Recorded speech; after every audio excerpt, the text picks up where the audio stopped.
Adlaw nga Miyerkules karon mga kaigsuunan, petsa 24 sa bulan sa Febrero tuig 2021. Ang pagbasa ginotlo gikan sa Ebanghelyo sumala ni San Lucas kapitulo 11 bersikulo 29 ngadto sa 32.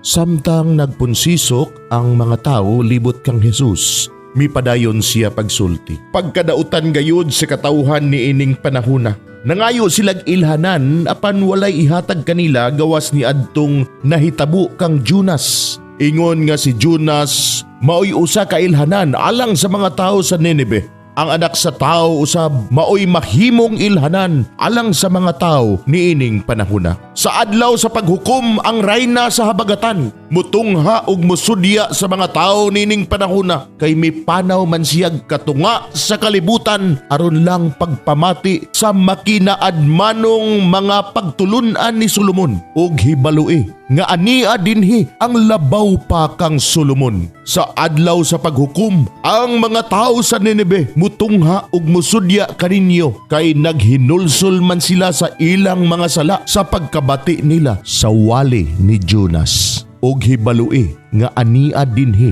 ang labaw pa kang Jonas. Mga igsuon, ang Ebanghelyo sa Ginoo. Daygon ikaw o Kristo.